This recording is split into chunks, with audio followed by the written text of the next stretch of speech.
And so there are people who decide all the time, I'm out. I've had enough.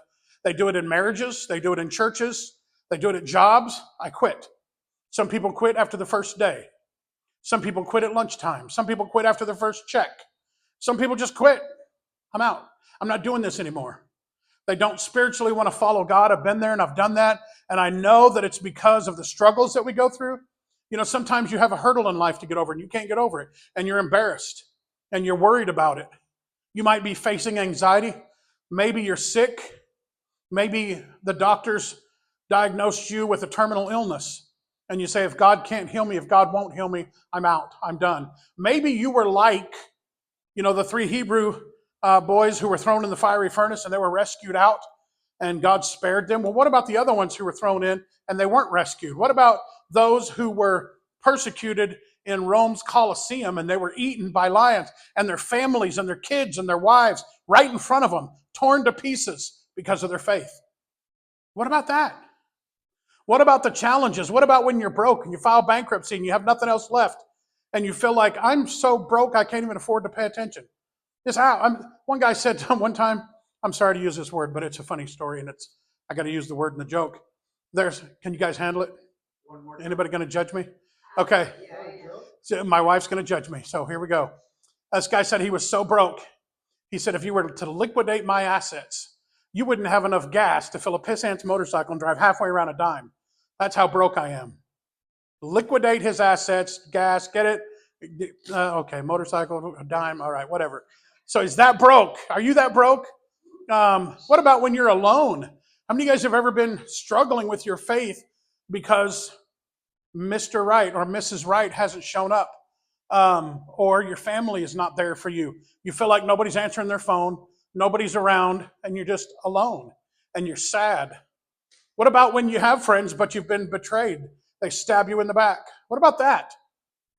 Is it a challenge? What about when it happens in the church? There's a verse in Psalms. I'm going to share this next week for sure, because I didn't get the chapter and verse to put up on the screen, but I will next week. You got to be here next week to hear this scripture reference. He says, hey, why is it that we used to walk together in, I think the word is throng, or the establishment or the fellowship of the sanctuary in the temple? We walked together. We fellowshipped together. And you hurt me. You offended me. How is it that you, of all people, when we used to go to church together, and now you've done me wrong, and now I'm hurt? It's a struggle. And people give up on God. And let me tell you something, your focus can't be on your best friend at church or your pastor or your Sunday school teacher or your spouse. I've known a lot of spouses who, if their husband or their wife gives up on God, they go with them. That's a big mistake. You follow God first, with or without anybody else going with you. And when you get hurt, you understand that there's going to be betrayal. Jesus and his closest friends betrayed him, turned their backs on him, and ran away from him. And Peter goes, not me. I'm your man. I'm not going to run away. Jesus said, really? Matter of fact, Peter, you're going to deny me 3 times before the rooster crows in the morning. And sure enough, he's dumbfounded. Not me, Lord. I love you. I'm not going to turn my back on you. And at some point, maybe I'll just tell you, when you put up with, cussing is one thing, and that's not good. And what about when somebody uses God's name in vain and you just don't even say a word? It doesn't even bother you. It should. It should bother you when somebody uses God's name in vain.